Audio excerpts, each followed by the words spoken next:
महादेव. दीक्षा किचनमध्ये तुमचं सर्वांचं स्वागत. कसे आहात तुम्ही? मस्त आहात ना? आज आपण बनवणार आहोत पिठलं. इथे 1 वाटी बेसन पीठ घेतलंय. घेतला होता तो बारीक असा कापून घेतलाय. 2 मिरच्या घेतल्या आहेत, बारीक असे कापून घेतले आहेत. जाडवाली मिरची घेतली आहे. तुम्हाला जर तिखट हवं असेल तर तुम्ही बारीकवाली सुद्धा घालू शकता. तिला थोडंसं जिरं घेतलंय. 2-3 लसणाच्या पाकळ्या घेतल्या होत्या, त्या बारीक अशा कापून. थोडीशी कोथिंबीर घेतली आहे फोडणीला. तावा ठेवला आहे. तावा छान गरम होऊ द्यायचा आपल्याला. थोडंसं तेल टाकून घेऊया आपण. मी इथं तव्यावर तेल टाकून घेतलंय 2-3 पड्या.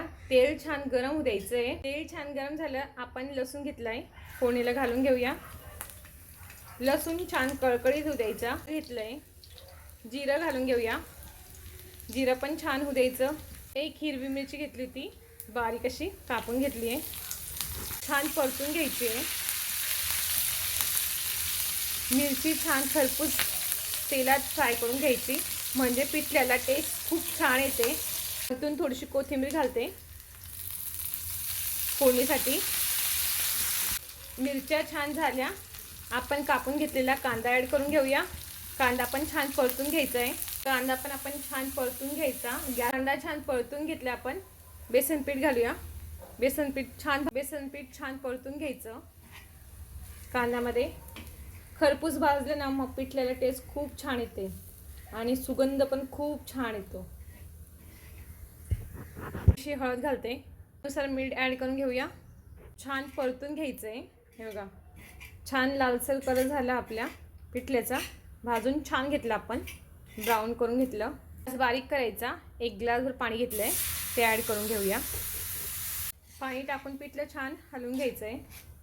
गॅस बारीक ठेवायचा. बारीक गॅसवर हलवायचं. मी अर्धाच ग्लास पाणी घेतलं आहे पिठलं बनवताना. छान हलवत राहायचं, म्हणजे जेणेकरून छान हलवत राहायचं आहे. असं पिठलं केलं ना खूप छान लागतं, आणि ते पण लोखंडी तव्यावर. वा, किती छान झाले ना आपलं पिठलं. तुम्ही करून बघा. भाजीला जेव्हा काही नसेल ना, तेव्हा असं पिठलं करून बघायचं. अगदी सोपं आणि झटकन आणि पटकन होतं असं पिठलं. एकच नंबर झालं आपलं पिठलं. वरतून थोडीशी कोथिंबीर ॲड करते आणि परत परतून घेते. हे बघा किती छान झालं. याला म्हणतात तवा पिठलं. खूप छान लागतं. तुम्ही करून बघा, आणि तुम्ही केलं ना कसं लागलं मला सांगा कमेंटमध्ये. हे बघा किती छान झालं पिठलं.